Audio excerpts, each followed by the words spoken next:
kembali dengan saya Nini Kristiani. Saya salah satu pengawas SMA di Kota Malang. Pada tahun ini saya memiliki 10 sekolah binaan. Di antara 10 sekolah binaan itu ada keberagaman. Yang pertama ada sekolah negeri. Sekolah negeri itu ada sekolah berbasis ketarunaan, ada juga sekolah yang non ketarunaan, jadi yang biasa sekolah reguler. Dan yang swasta juga demikian. Di sekolah swasta yang menjadi binaan saya, itu ada yang backgroundnya keagamaan, ada pondok pesantren, ada yang berbackgroundnya itu agama Katolik, Kristen. Di sekolah itu juga ada sekolah SPK, Satuan Pendidikan Kerjasama. Namun juga ada salah satu sekolah binaan saya itu SMA Plus. Termasuk pada saat saya sekarang ini itu sedang berada di salah satu sekolah yang namanya SMA Kristen Karis. Sekolah ini berdiri SMA itu tahun 2008. Nah, sekolah Karis ini merupakan sekolah SMA Plus. Dikatakan SMA Plus karena apa? Kurikulum yang digunakan itu adalah kurikulum nasional, yaitu kurikulum 2013. Namun di SMA Karis itu mengintegrasikan, memberikan pengayaan, itu di kurikulumnya ada penambahan-penambahan berkaitan dengan kurikulum. Nah, kebetulan kurikulumnya yang diadopsi itu adalah kurikulum dari Australia. Nah, di sekolah Karis ini ada yang sangat spesifik, sangat unik, kaitannya dengan Merdeka Belajar. Jadi di sekolah ini yang namanya kelulusan itu tidak berorientasi pada angka, tidak berorientasi pada ujian nasional. Itu sebenarnya sudah berlangsung sejak sekolah ini merdeka. Di dalam menentukan kelulusan, sekolah ini justru menerapkan seperti ketika para mahasiswa itu akan mengalami kelulusan, yaitu kalau di sekolah ini namanya penugasan menggunakan karya tulis. Nah, ketika sekolah-sekolah non SMA Plus itu akan belajar merdeka atau merdeka belajar, itu sebenarnya bisa belajar dari sekolah ini. Nanti saya akan berusaha belajar merdeka juga di sekolah ini. Saya belajar dengan kepala sekolahnya, belajar dengan gurunya, bahkan juga belajar dengan siswa. Saya akan berada di kelas bersama guru, bersama siswa. Sebenarnya pengawas itu tujuannya, tugasnya itu adalah memberikan layanan kepada kepala sekolah memberikan layanan kepada guru memberikan layanan kepada siswa. Namun kali ini benar-benar merdeka. Saya berkolaborasi dengan kepala sekolah, dengan guru, dengan siswanya untuk saling belajar. Jadi siswa itu bisa menjadi guru saya, guru itu bisa menjadi guru saya, kepala sekolah bisa menjadi guru saya. Jadi pada saat tertentu saya itu menjadi siswanya. Nah, ini kita akan mencoba berbincang sedikit dengan kepala sekolah di SMA Karis ini yang sudah lama sebenarnya itu memang menerapkan merdeka belajar. Perkenalkan, nama saya Yulia. Saya kepala sekolah SMA Kristen Karis Malang. Saya bersyukur bahwa Tuhan memberikan kesempatan untuk saya pada saat ini menjadi kepala sekolah di sekolah ini. Sekolah ini berdiri mulai tahun 2008 dan sejak awal disetting supaya anak-anak dan guru merdeka belajar dan merdeka mengajar. Merdeka belajar dalam arti adalah anak-anak belajar menjadi manusia dan guru belajar untuk mengajar manusia, memanusiakan manusia, sehingga sama-sama baik guru maupun murid sama-sama belajar. Kami bersyukur kami juga diberikan kesempatan untuk bisa mengizinkan anak-anak mengumpulkan ilmunya sendiri, membangun ilmunya sendiri, dan juga mengarahkan anak-anak, memfasilitasi anak-anak untuk belajar, sehingga nantinya mereka tahu siapa dirinya, untuk apa mereka diciptakan, dan juga di masa depan mereka bisa membangun bangsa yaitu bangsa Indonesia. Kami di dalam membangun pembelajaran kami tidak hanya menggunakan kertas dan pensil, tapi juga mengizinkan anak-anak melalui berbagai proyek, presentasi, setiap tugas yang diberikan, kami desain supaya anak-anak bisa mandiri, bisa menggunakan ilmu yang mereka pelajari untuk memecahkan setiap masalah.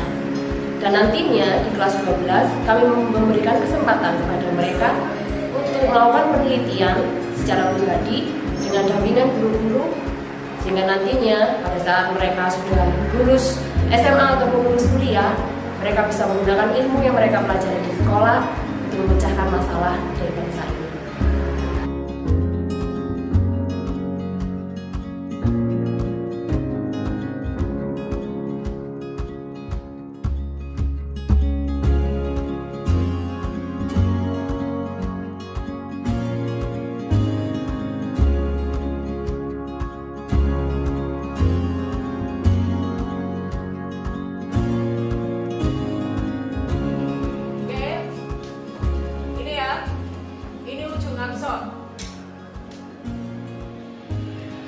Senyawa apa yang diperlukan ketika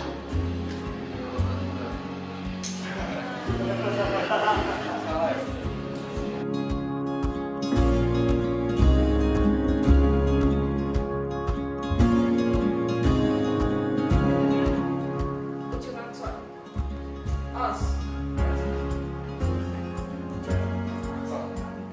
dengan aksor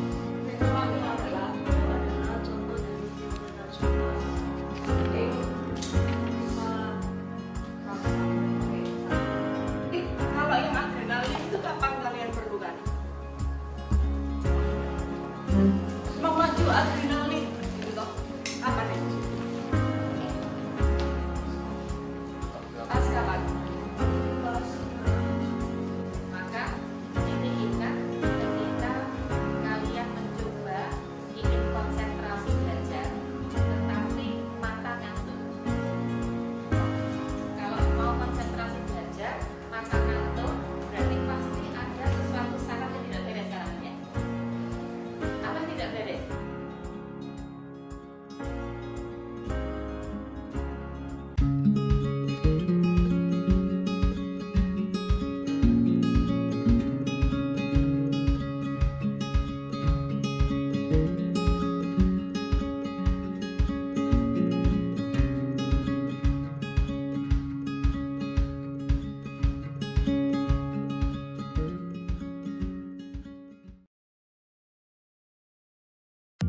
Masih topik yang sama yaitu Merdeka Belajar dan juga masih pada tempat yang sama di SMA Kristen Karis. Sekarang kita berbicara tentang kebijakan Merdeka Belajar. Pada prinsipnya dari Merdeka Belajar itu ada 4 hal. Yang pertama itu adalah ujian sekolah, yang kedua ujian nasional, yang ketiga itu adalah RPP, yang keempat PPDB. Nah, kali ini saya akan menyampaikan terkait dengan ujian sekolah. Di SMA Karis, salah satu sekolah binaan saya di Kota Malang ini, sudah sejak sekolah ini berdiri, di dalam menentukan kelulusan, kriteria yang digunakan itu bukan hanya paper and test lagi, tetapi memang sudah seperti yang diharapkan pada kebijakan Merdeka Belajar. Nah, di antaranya pada kesempatan ini kita akan melihat bagaimana salah seorang guru mata pelajaran fisika itu melakukan penilaian berbasis kompetensi, tapi yang dinilai itu adalah menggunakan teknik proyek. Nah, untuk lebih tahu persis bagaimana penilaiannya, rubriknya seperti apa, pelaksanaan pembelajarannya seperti apa, yang intinya bagaimana mengetahui kompetensi siswa itu bisa diukur dengan akurat, itu akan kita coba ikuti dan pelajari bersama. Halo guys, ya, bagaimana? Sejauh ini kita sudah belajar tentang dinamika rotasi ini. Dari dinamika rotasi ini cukup banyak hal yang kita pelajari ya, dari torsi, momen tersier, ya. Ada banyak besaran yang sudah kita pelajari dengan segala perhitungannya. Nah, di akhir dari pembelajaran ini kita akan membuat suatu karya atau membuat suatu proyek. Apa itu? Ya, silakan jelaskan. Tapi sebelumnya saya tunjukkan sebuah video yang kita harap bisa menginspirasi kalian tentang proyek yang akan kalian buat ya. Yuk, saksikan videonya.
hanya di bagian itu saja, tapi ini memenuhi unsur dari apa yang sudah Bapak jadi. Ya. Jadi nanti kalian akan merancang sebuah sistem di mana dalam satu itu akan ada bagian membimbing, jungkit, engsel, kemudian titik berat, ya, katrol, tegangan tali itu akan terpenuhi. Ya. Kita sudah buatkan rubrik yang akan menolong kalian untuk kalian membuat bagian apa saja yang akan dicernilai dan apa saja yang harus ada dalam sistem kalian. Waktu pengerjaan kita 2 minggu, ya kita rasa ini cukup. Ya tidak akan membimbing kalian, menolong kalian kalau memang bisa konsultasi, ya sambil kerja, bisa konsultasi nanti.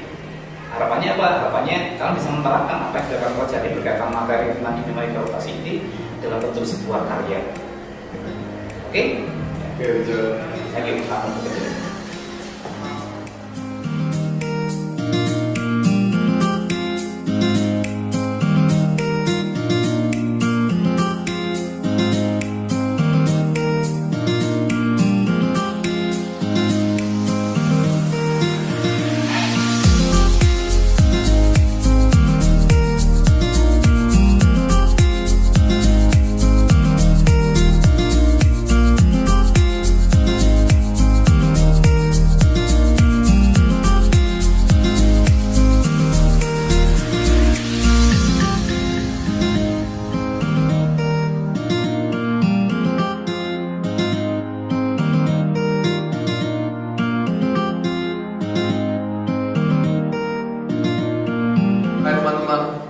Kami dari kelas 11 Tek Karis National Academy. Nama saya Ferrero. Nama saya Jen. Nama saya Ivana. Dan ini proyek fisika kami. Ya, pertama-tama saya akan menjelaskan proyek ini dari pelajaran fisika dinamika rotasi. Kami membuat Goldberg machine yang menggunakan beberapa teknik yang kami telah pelajari dari pelajaran dinamika rotasi seperti titik berat, membimbing, rotasi, katrol, tegangan tali, dan jungkit. Nah, selama mengerjakan proyek ini kami mempelajari banyak sekali hal-hal baru.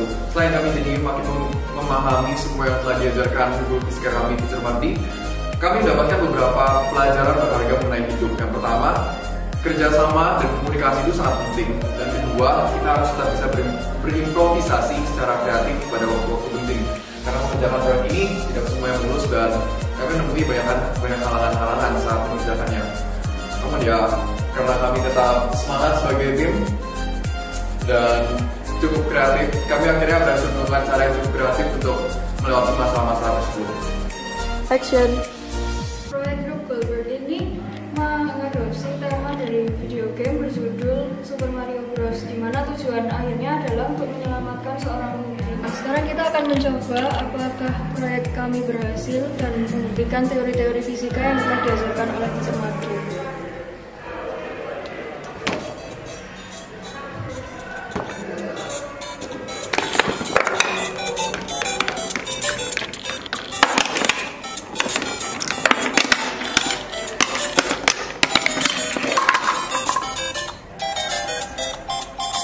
Fisika tidak berdiri sendiri.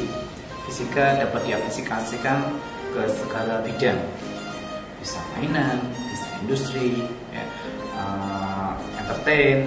Ya.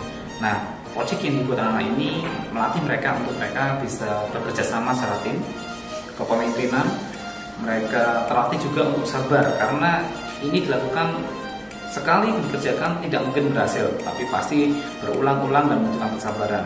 Ada komunikasi yang dibangun di antara mereka, ada kesepakatan yang dibangun di antara mereka, dan tentunya mereka harus mencari resource. Nah, apa yang saya kerjakan ini semoga bisa menolong Bapak Ibu juga. Ya. Yang pertama tentunya harus dipikirkan dulu tentang durasi waktunya, kapan akan dikerjakan. Kemudian tidak lupa saya membuat rubrik di awal terkait dengan apa yang akan dinilai dari proyek ini. Untuk proyek ini beberapa hal yang dinilai adalah desain, kemudian mekanisme, ada berapa jumlah mekanisme yang mereka buat, ya, minimal 4 di sini. terdiri dari bisa mereka bisa pilih antara memberinding, jungkit, engsel, titik berat, katrol. Kemudian kreativitas itu juga merupakan bagian yang saya nilai. Kemudian finishing, apakah hasilnya rapi atau tidak, asal-asalan atau tidak, itu juga merupakan bagian dari penilaian. Nah, ini yang terpenting salah satunya adalah goal achieving atau keberhasilan. Project dihasilkan diharapkan dari awal sampai akhir itu semuanya sistem berjalan dengan cukup baik. Kalau ada yang tidak baik bagaimana? Nah, kita harus perjelas berapa nilai yang didapatkan siswa pada waktu mereka gagal di bagian akhir. Kemudian processing ini lebih kepada bagaimana mereka berproses. Apakah mereka setia setiap hari kerja, setiap pertemuan mereka siap membawa perlengkapan, membawa alat, atau mereka bekerja secara efektif? Apakah mereka membersihkan setelah mereka mengerjakan proyek? Itu juga masuk dalam bagian penilaian. Kemudian waktunya, apakah mereka terlambat atau tidak? Kemudian yang terakhir adalah khusus untuk proyek ini saya nilai juga durasi waktunya, karena akan ada ketentuan di mana berapa minimal waktu yang saya nilai seperti itu. Jadi semoga apa yang dikerjakan oleh kami di Karis juga bisa menolong Bapak Ibu. Demikianlah ternyata penilaian yang bukan paper and pencil itu ternyata justru lebih rumit. Karena apa?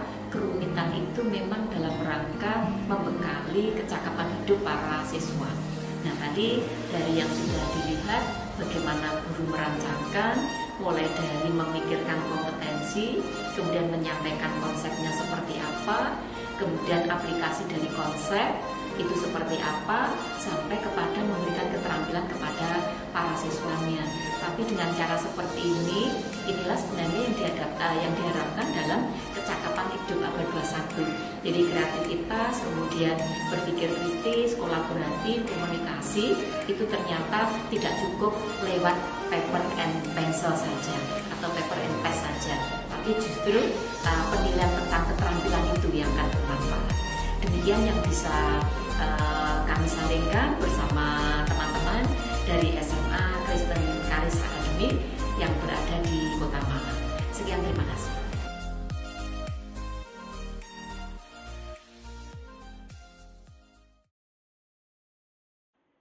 Nah, itu tadi pendampingan ketika sebelum pandemi, jadi pelaksanaannya secara tatap muka. Nah, berikutnya di masa pandemi ini, pendampingan atau pengawasan itu dilaksanakan secara daring. Nah, untuk mengetahui bagaimana pendampingan atau pengawasan akademik untuk meningkatkan mutu proses pembelajaran, cuplikannya bisa diikuti pada tayangan berikut ini. Nah, maka ingat kembali waktu itu ada pendekatan yang namanya pendekatan STEM. Sains, Teknologi, Engineering, Mathematics, atau Sains, Teknologi, Engineering, Art, and Mathematics, atau Sains, Engineering, Teknologi maksudnya Engineering, Art, Mathematics, dan Language, melibatkan bahasa. Berarti itu ada beberapa mata pelajaran yang KD-nya, kompetensi dasarnya, itu beririsan. Nah, ketika itu beririsan itu tadi bisa digunakan sebagai kegiatan misalnya berbasis proyek atau problem based learning. Ada mengangkat suatu topik tertentu yang itu melibatkan kontribusi atau pembahasan dari mata pelajaran satu dengan mata pelajaran lainnya. Nah, dengan cara demikian maka potensi pembelajaran dengan tematik terintegrasi atau pendekatan STEM itu tadi itu bisa mengefektifkan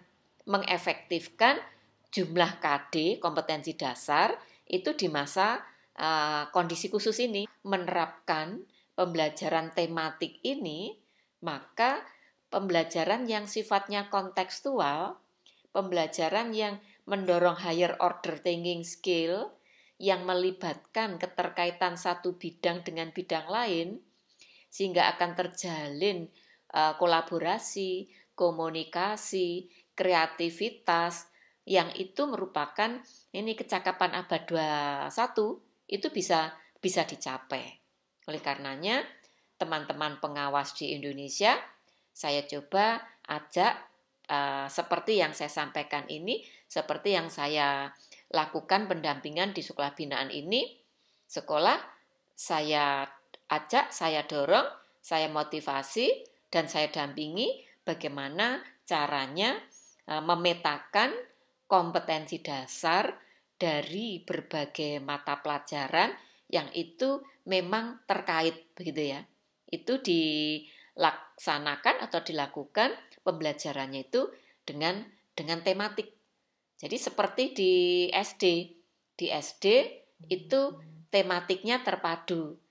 Jadi dari satu tema itu sebenarnya memuat beberapa mata pelajaran. Nah, kalau yang di SMA ini dibalik, kita menentukan topik dulu, buat proyek bersama apa, baru nanti akan dikaji sekiranya mata pelajaran apa yang itu bisa digunakan untuk merealisasi proyek bersama tadi. Karena apa? Anak-anak ketika melaksanakan proyek bersama, maka yang namanya konsep itu tidak boleh ditinggalkan. Tidak boleh anak-anak itu hanya mengejar keterampilan gitu untuk melaksanakan proyek tadi, sementara pengetahuannya itu belum memiliki. Oleh karenanya, menguati di pengetahuan dari materi mata pelajaran yang terkait dengan pembuatan proyek bersama tadi itu sangat dibutuhkan. Nah, itu yang pelaksanaan berbasis STEM ya, atau STEAM atau ditambah L itu di SMA itu seperti itu. Nah, oleh karenanya nanti saya coba tunjukkan bagaimana cara memetakan ya kompetensi-kompetensi dasar itu antara mata pelajaran satu dengan mata pelajaran yang lain itu bisa saling berkolaborasi. Nah, teman-teman sekalian, khususnya teman pengawas di Indonesia ya. Jadi dari apa yang saya jelaskan ini tadi, apa yang saya sampaikan itu bisa benar-benar dipahami bahwa sebenarnya bidang keilmuan satu dengan yang lain itu tidak bisa dipisahkan. Toh nanti anak-anak kita setelah selesai menyelesaikan gitu ya, studi di SMA, pasti nanti di ending akhirnya hulu hilir gitu ya, hilirnya itu pasti bekerja. Nah, ketika bekerja, sebelum dia bekerja, dia akan terlatih dulu menghadapi permasalahan-permasalahan dalam hidupnya. Nah, anak-anak kita itu bisa menyelesaikan permasalahan hidup jika yang dilatihkan itu adalah proses bernalarnya, bukan pada menghafal pengetahuannya. Oleh karenanya, dengan kegiatan berbasis proyek misalnya, berbasis menyelesaikan masalah atau problem based learning, sebenarnya itu melatih proses penalaran anak. Nah, itulah yang nanti akan digunakan dalam hidup kesehariannya. Setelah dia selesai dari bangku sekolah, pasti dia akan hidup di masyarakat. Nah, ini contoh dari proyek topik ya, topik proyek bersama. Ini bisa dilihat, ini adalah desain grafisnya dari anak-anak dari SMA Baitur Rohmah ini, salah satu sekolah binaan saya. Itu hasil desain ya, desain grafis dari mata pelajaran TIK. Ini kebetulan menerapkan mata pelajaran TIK. Nah, di mata pelajaran tersebut sebenarnya ini bisa diajak untuk berintegrasi mata pelajaran yang lain. Apa sekiranya yang bisa ditampilkan dalam desain itu? Karena ini kaos, di kaos itu misalnya di bagian punggung misalnya. Di bagian punggung itu bisa saja ada tulisan-tulisan itu yang punya bisa visi, bisa misi, atau ajakan, atau apapun begitu ya, yang positif, misalnya dalam bentuk bahasa Inggris. Nah, nanti dicari kompetensi dasar apa yang sekiranya cocok, bisa direalisasikan bersama desain grafisnya di kaos ini. Begitu juga, misalnya ini di kaos di bagian depan, di bagian dada, itu kalau misalnya di mata pelajaran seni misalnya, di mata pelajaran seni itu ada salah satu kompetensi dasar yang membahas mengenai ini karya seni 2 dimensi. Nah, silahkan berkolaborasi. Berarti ini ada desain grafis, ada bahasa Inggris, ada seni. Nah, tergantung lagi nanti misalnya ada mata pelajaran matematika. Nah, matematika itu biasanya di bagian KD nomor 4 itu banyak membahas kepada penyelesaian masalah. Nah, ketika menyelesaikan masalah, matematika itu berarti ditinjau dari segi matematika terapan. Nah, maka bagaimana cara membuat sebuah media belajar matematika terapan yang itu bisa diikuti, bisa dilihat oleh siapapun. Misalnya dituliskan di kaos ini. Berarti itu sudah bisa mengintegrasikan ini, berkolaborasi dengan mata pelajaran matematika. Jadi sudah ada berapa? Ada banyak tadi. Ada desain grafis, ada matematika, ada bahasa Inggris, kemudian ada seni rupa tadi.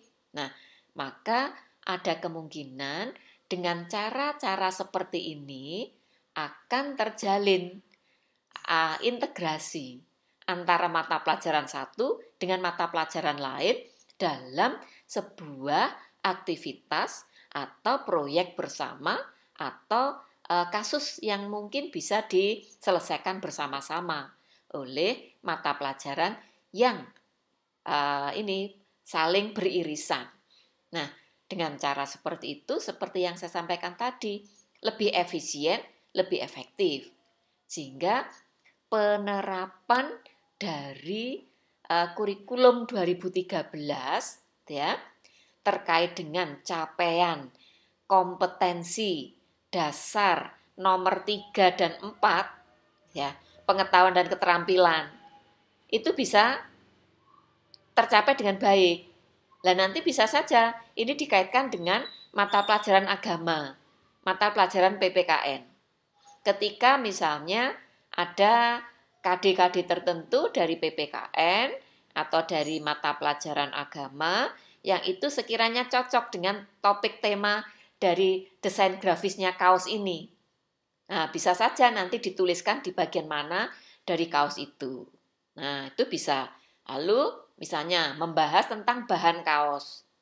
Ketika bahan kaos itu melibatkan bahan-bahan kimia, di mana bahan-bahan kimia itu ternyata juga dibahas di dalam salah satu kompetensi dasar pada materi tertentu misalnya. Ya, itu membahas tentang bahan yang itu sebenarnya merupakan bahan dari entah pewarnaan kaos, entah bahannya dari kaos, kemudian entah itu warna dari ini gambar-gambar atau logo-logonya yang ada di kaos, itu juga bisa diintegrasikan lagi. Berarti bisa saja ini gandeng mata pelajaran kimia, matematika, bahasa Indonesia, bahasa Inggris, seni rupa, desain grafisnya tadi. Nah, ini pembelajaran akan semakin efektif. Jadi, satu kali kegiatan, nanti siswa-siswi kita itu bisa dilatih proses bernalarnya dengan cara mengintegrasikan pengalaman belajarnya lewat proyek bersama ini. Nah, ini jelas bahwa yang namanya keilmuan itu di dalam kehidupan itu tidak bisa terpisah sebenarnya. Makanya ketika menyelesaikan masalah, ya, yang dibutuhkan itu sebenarnya bukan konsep.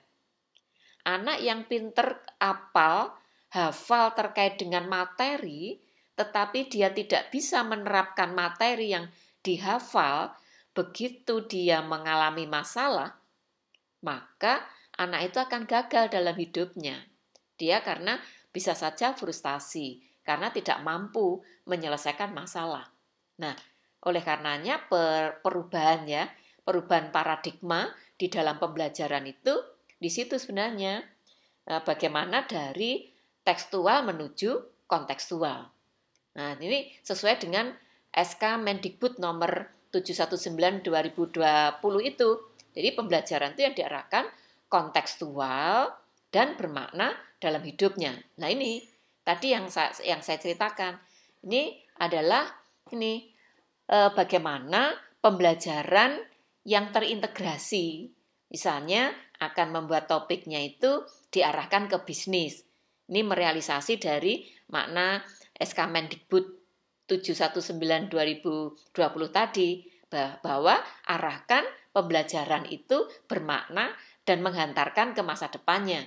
Nah, di sini ada contoh-contoh mata pelajaran yang itu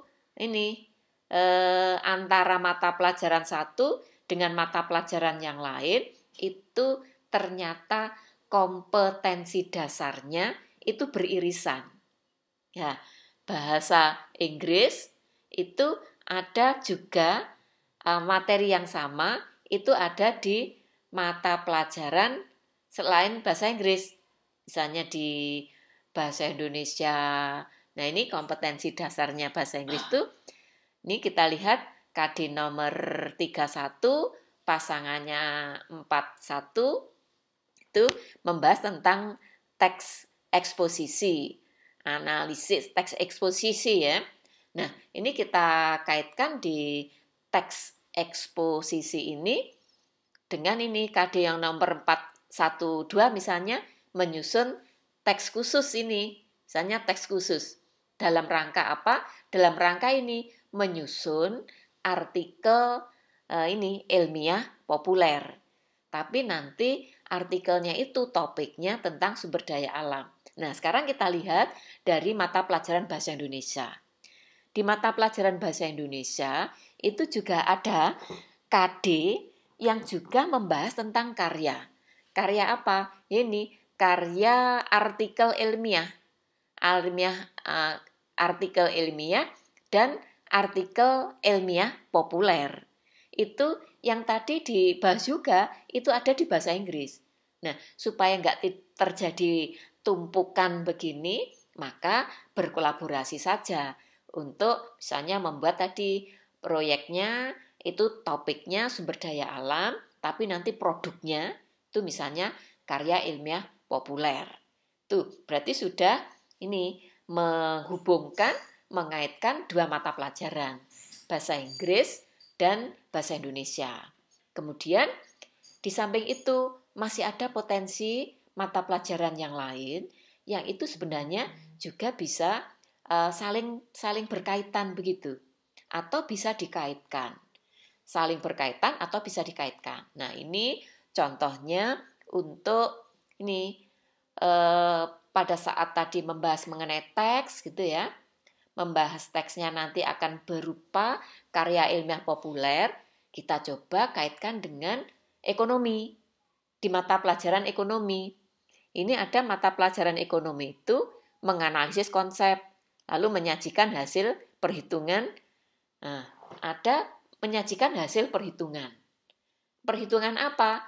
Perhitungannya itu kaitkan lagi nanti dengan mata pelajaran yang lain. Di sini perhitungan itu pendapatan nasional.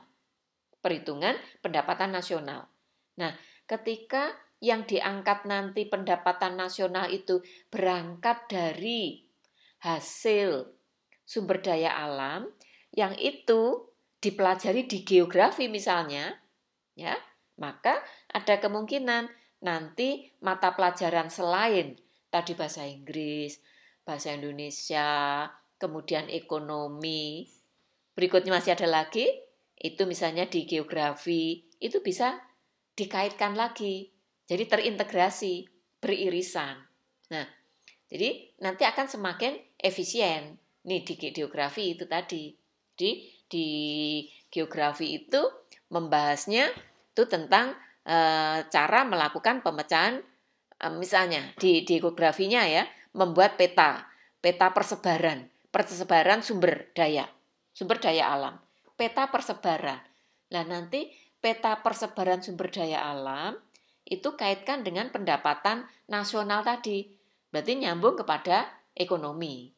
Berarti KD-KD ini itu sebenarnya bisa ditelaah ya, ditelaah dipilah KD-KD mana dari mata pelajaran yang sekiranya itu bisa saling beririsan tadi untuk membuat kegiatan bersama, membuat proyek bersama tadi.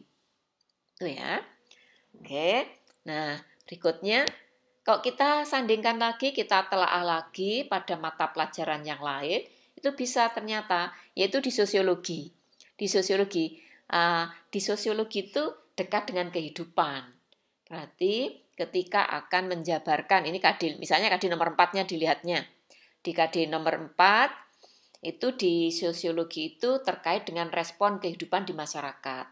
Nah, maka bagaimana cara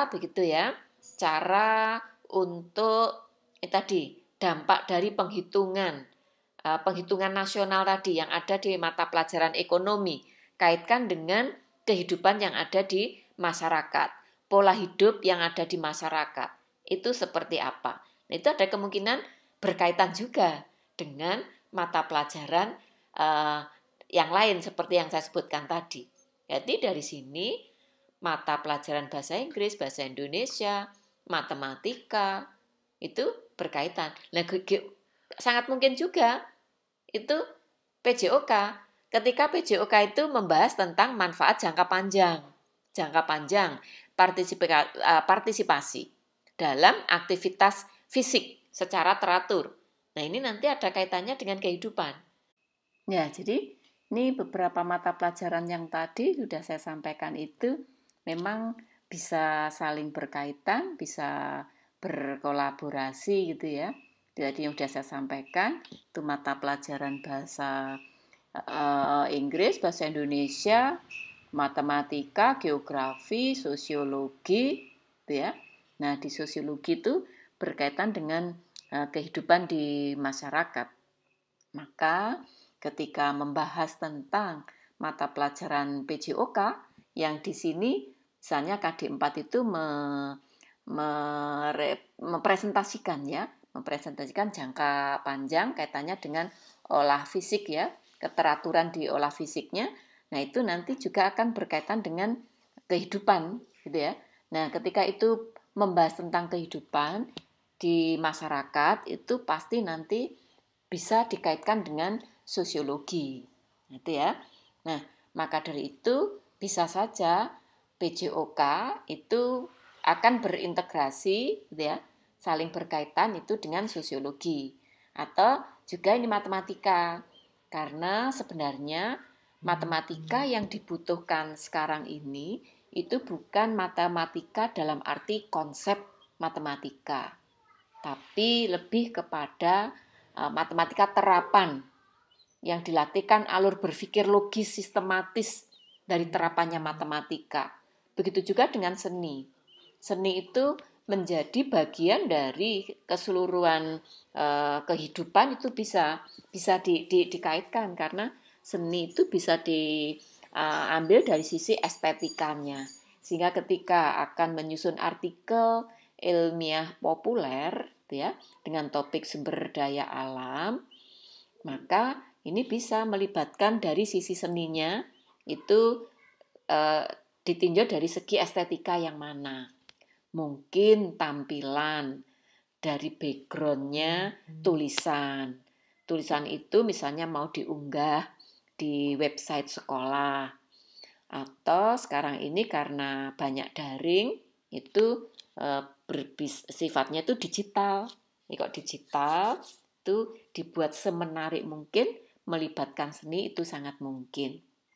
Itu ya. Jadi di sini baik itu mata pelajaran satu dengan yang lainnya itu sebenarnya saling terkait, gitu ya. Begitu juga dengan sejarah, kemudian PPKN, pendidikan agama, itu bisa dipetakan.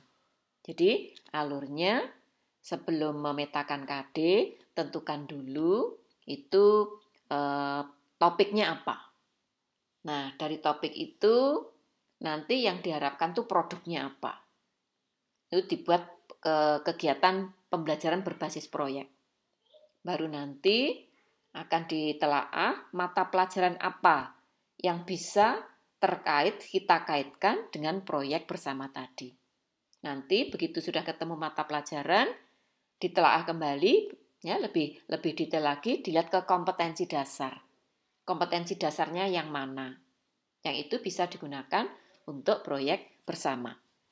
Nah, tapi ada kemungkinan KD-KD itu bisa ditemukan dari semester yang berbeda.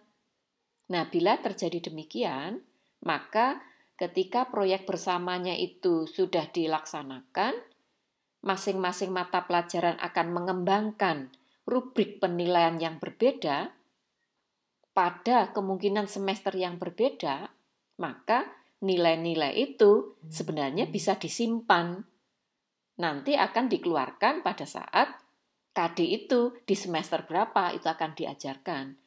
Nah, fleksibilitas seperti ini, Ibu dan Bapak, itu juga merupakan fleksibilitas implementasi kurikulum satuan pendidikan secara mandiri. Itu yang ditegaskan di dalam SK Mendikbud nomor 719 P 2020 itu.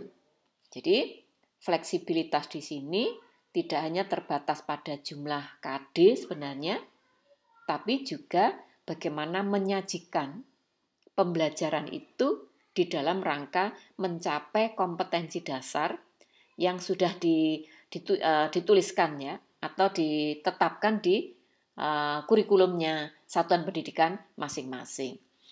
Nah, maka di sini dituntut teman-teman guru itu untuk bisa ya berkreasi, bisa berinovasi.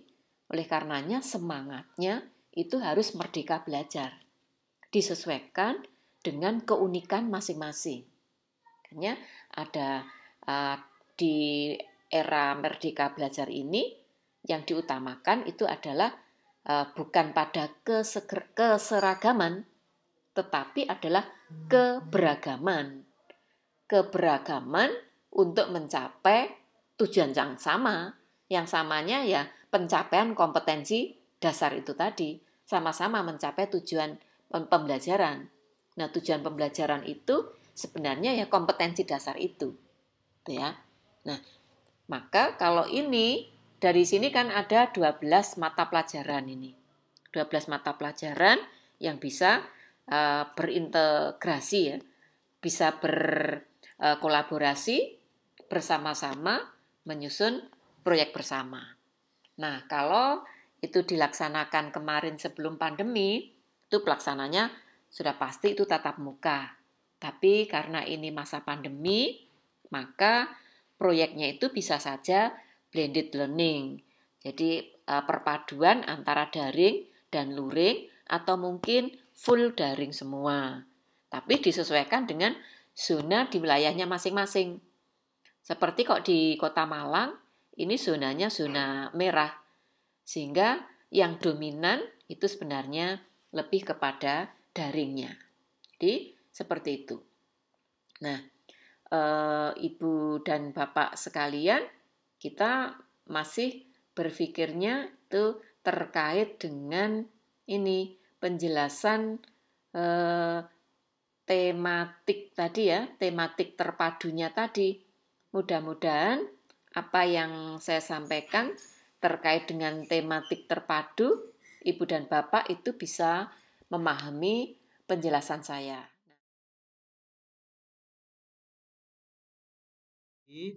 Pada pembelajaran hari ini, kita kedatangan tamu sebagai observer. Jadi hari ini ada 4 observer yang akan mengamati pembelajaran kita hari ini. Jadi yang pertama ada Ibu Dr. Nini Kristiani MPD selaku pengawas pembina SMA 10. Kemudian ada Ibu Dr. Husnul Khotimah MPD selaku Kepala SMA Negeri 10 Malang. Kemudian ada Ibu Mina Hanggari selaku Guru Biologi SMA Negeri 10 Malang. Dan Ibu Ellen Landriani selaku Guru Biologi SMA Negeri 10 Malang. Alhamdulillah, hari ini bisa bergabung untuk mengikuti pembelajaran kita. Demikian tadi model pengawasan kolaboratif segi 4, yaitu kolaborasi antara pengawas, kepala sekolah, guru, dan siswa. Namun karena ini merupakan model perpaduan di masa pandemi dan sebelum pandemi, maka yang bisa tampak kolaborasinya segi empat itu secara tatap muka. Di pengawas sekolah bersama kepala sekolah, guru dan siswa itu benar-benar berkolaborasi untuk mewujudkan proses pembelajaran yang bermutu, yaitu melalui pembelajaran berbasis proyek. Pembelajaran ini merupakan implementasi dari pendekatan STEM atau Science, Technology, Engineering, and Mathematics yang itu bisa meningkatkan mutu layanan pembelajaran untuk mendorong siswa mampu berpikir tingkat tinggi atau higher order thinking skill, pembelajaran yang kontekstual, pembelajaran yang bermakna, yang mampu menghantarkan kepada masa depan anak-anak. Nah, diharapkan dengan model pengawasan yang demikian, itu bisa memberikan inspirasi kepada teman-teman pengawas di Indonesia. Jadi mudah-mudahan bisa bermanfaat setelah mengikuti penjelasan atau mendengarkan video ini. Sekian, terima kasih.